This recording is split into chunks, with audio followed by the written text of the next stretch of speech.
Hi, I am Dr. Muhammad Yasin Nas and I am working as a lecturer in the Department of Physics, University of Agriculture, Faisalabad, Pakistan.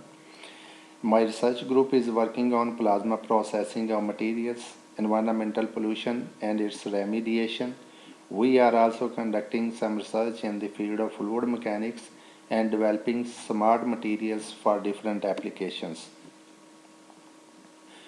Today, I am going to present some results on catalytic and non-catalytic treatment of industrial wastewater under the exposure of non-thermal DC plasma jet. The layout of the presentation includes the reason of water pollution and its remediation, how Tier 2 photocatalyst can be used for treatment of the polluted water, and plasma-assisted photocatalysis for the treatment of water, the experimental procedure adopted in the presented work, some results and their possible discussion, finally the concluding remarks. This work was conducted on the polluted water of Faisalabad city, which is the second largest city in the eastern province of Punjab and third most populated city of Pakistan. Faisalabad has grown into the multi-industrial metropolis and distribution center due to its central location in the region. The city contributes over 20% of GDP of Punjab province of Pakistan with annual GDP of USD 20.5 billion. Textile, chemicals, and agriculture remain its hallmark industries, which are growing over time, and so does the environmental pollution in the city. However, no planned environmental monitoring is being undertaken by the government in this city. These are some anthropogenic and industry-based pollution in the city. So, iron, chemicals, steel, leather, electroplating, and textile industries are the major sources of water pollution in the city. The typical pollutants include pesticides, which are being used in agriculture, hydrocarbons as chemical, alcohols, sulfate, nitrate, phosphate, chlorides, heavy metals, and unhealthy microbes, especially the bacteria. These lethal pollutants cannot be removed using the conventional treatment techniques, including chlorination and adsorption. So, in recent years, researchers are using the plasma technology for the treatment of polluted water. The non-thermal plasma are being used for processing of materials, removal of contaminants from compounds and liquids, ozone generation, and senses of nanomaterials. They are also being used in medical treatments and sterilization of surgical equipments. Since plasma is a process which produces oxidizing species, radicals, along with the UV radiations, which are very useful in the treatment of contaminants and the killing of germs. Oxidizing species produced by non-thermal plasmas include ozone, hydrogen peroxide, hydroxyl groups, nitrogen oxide, nitrous oxide. Among these, the hydroxyl group is the strong oxidizing agent that rapidly reacts with pollutants in water. Plasma produced oxidizing species do not contribute any side effects and did not pollute the environment. The reactive species also equally effective in killing the microorganisms because they develop a charge on the surface of microorganisms and develop extra forces which put pressure on the wall and weaken the wall and the microbes becomes inactivated. So some plasmas emit the ultraviolet radiations in the range of 200 nanometer to 300 nanometers, which are very useful in activating the photocatalysts during plasma treatment. So during the plasma treatment of the water, if we add any photoactive catalyst, this uh, photocatalyst can be uh, effective in removing the uh, organic pollutants from the water in the presence of UV radiations in the plasma. TiO2 is the most widely used catalyst in the photocatalysis. It is used for degradation of substances in aqueous solution form and the reduction of inorganic ions.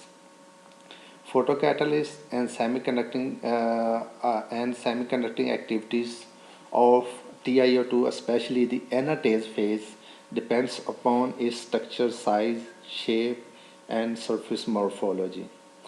The typical band gap of titanium dioxide catalyst remains between 3 electron volt and 3.2 electron volt, depending upon the crystallographic arrangement of the structure planes. The photocatalyst, as shown in the picture, gets activated under the suitable wavelength of light. Since the band gap of photocatalyst lies between 3 and 3.2 electron volt, uh, and it is well matched to 200 nanometer to 400 nanometer wavelength, which include the ultraviolet radiations. So when these ultraviolet radiations from the plasma excite the photocatalyst, it produces holes and electrons. These electrons react with oxygen to produce superoxides and OH radicals.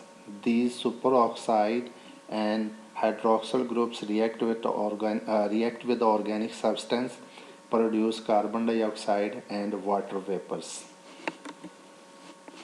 So here is the procedure used uh, for the treatment of the water and the sampling.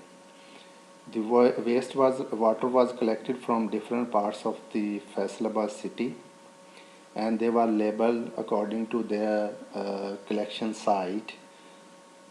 These samples were treated with plasma, and then both plasma treatment in the presence of catalyst. So as shown in the flow chart, wastewater was collected from different sites. The filtration plant, tap water, industrial dye, wastewater, these were the major samples. These were underwent the non-thermal plasma treatment. Then with catalyst and without catalyst, the reaction of the plasma with waste water uh, cause the degradation of organic pollutants and also neutralize some heavy metals. The plasma produce some reactive species which are used to degrade the organic contaminants, and then the final product was filtered and the analyzed for its chemical composition. This is the simple procedure adopted for the preparation of TiO2 catalyst. HCl and nitric acid were used as a stabilizer in the sol gel method. Isopropanol was used as a solvent, whereas TTIP was used as a precursor for TiO2. So the procedure of sol gel varies from 330 minutes to 210 minutes depending on the type of stabilizer. Hydrochloric acid takes little longer time in the sol gel method, while if we use the combined HCl and HNO3 stabilizer, so sol gel process completes only in 210 minutes. So stabilizer uh, play a role only in controlling the time. So this is the procedure used for wastewater treatment under the plasma exposure. This setup consists of a cathode. It is actually the hollow cathode which is used as a plasma jet. It is connected to argon gas supply, where anode is a copper rod which is insulated, and it is connected to the positive terminal of high tension battery. The negative terminal of the battery is connected to the cathode through 100 kilo ohm resistance. This safety resistance is used to avoid the breakdown situations. The wastewater was placed in a beaker which is in direct contact with the anode, and then under the suitable flow rate the plasma jet is energized, which make the interaction with the polluted water and in the presence of the catalyst. So there is oxidation reduction reactions and also photocatalytic activity in the water. So the plasma assisted catalytic treatment introduced some oxidative species as mentioned earlier, like ozone, hydrogen peroxide, hydroxyl groups. These reactive species interact with the pollutants and cause the degradation of harmful contaminants, especially the dyes, in the presence of photocatalyst.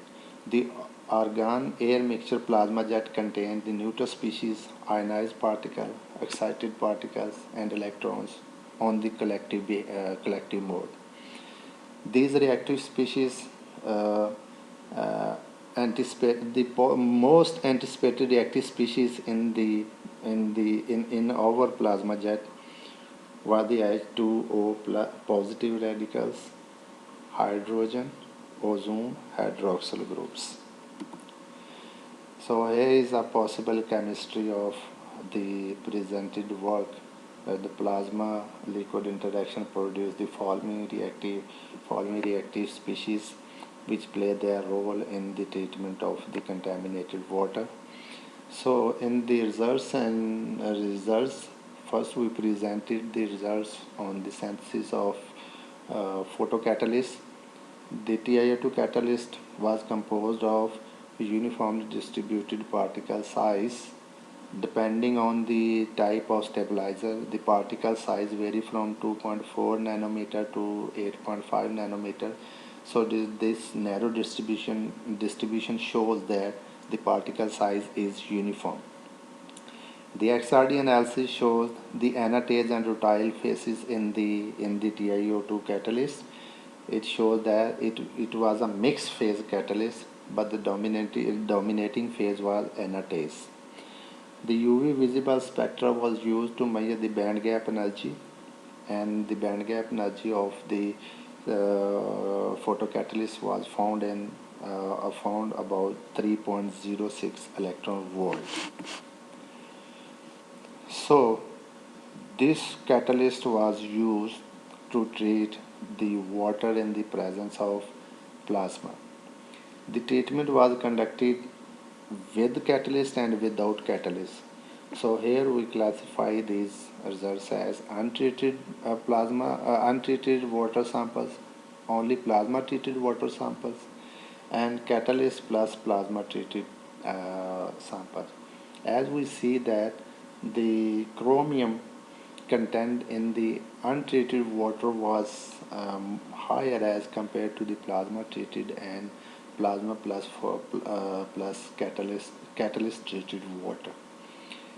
This chromium was settled down in the form of the residue, which was filtered, and the residue was characterized using XRD for its chemical composition. Similarly, the lead in the residue was higher in the untreated water as compared to the plasma treated and the catalyst plus plasma treated water sample.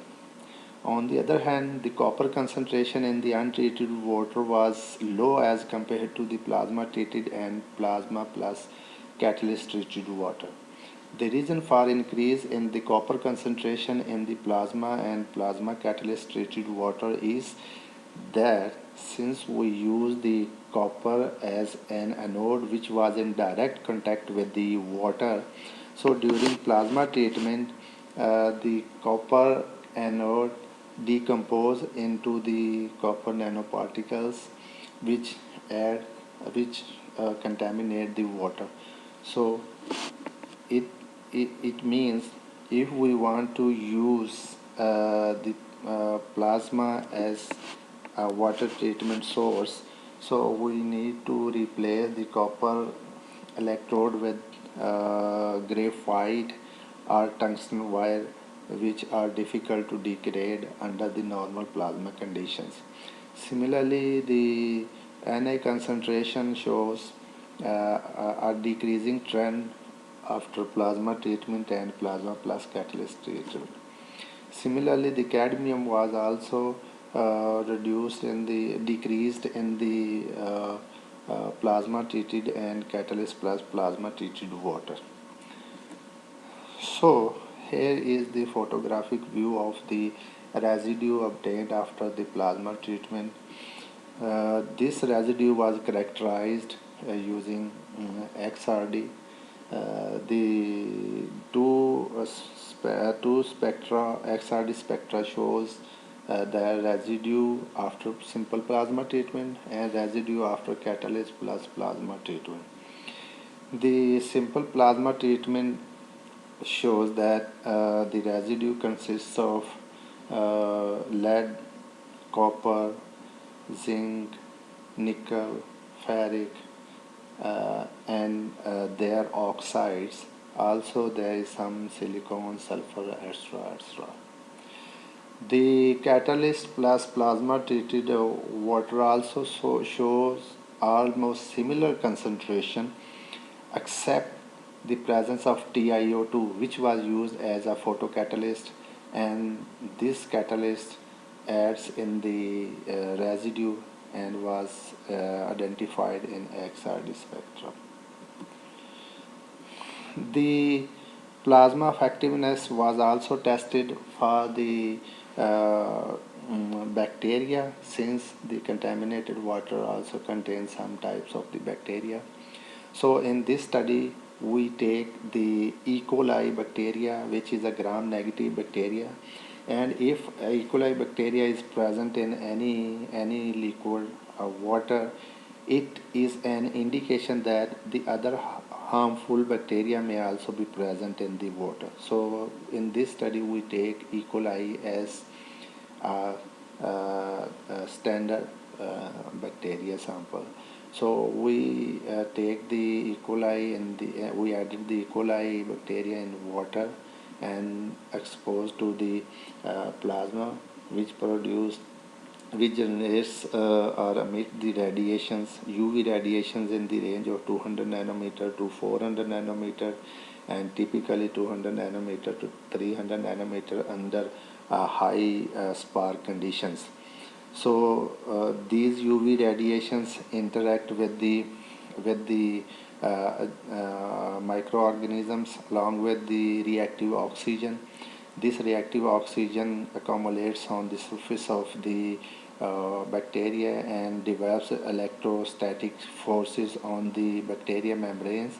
These forces put some extra stress on the cell wall and weaken the tensile strength of the cell membranes. The cell membrane bursts on the sufficient accumulation of electrostatic charges. So this graph reflects that with the plasma exposure time, the CFU, colony forming units of E. coli bacteria, decreases, and after 2 minutes of treatment, almost 50% the CFU count decreased by 50%. It shows the effectiveness of the plasma treatment other than the removal of the dyes and heavy metal from the contaminated water. So on the conclusive side, the plasma assisted catalyst treatment introduced some oxidative species in the water. These species reacted with the pollutants and caused the degradation of harmful contaminants, especially the degradation of the dye, because in the presence of the photocatalyst, the degradation of dyes was expedited. The residue of the treated samples contained amines, amides, and NH functional groups, which were identified using the FTIR spectra, which is not discuss in this work due to limitation of the time. A significant removal of matter from the water was observed during plasma treatment. The degradation of organic pollutants increased in the presence of TiO2, ferrocyanins, and hydrogen peroxide. XRD analysis showed the presence of lead, ferrite, and aluminate, SiS, and some heavy metals in the residue. The effect of plasma treatment on activity of gram-negative bacteria, E. coli, revealed 50% decrease in CFU count after 2 minutes of plasma treatment. So thank you very much.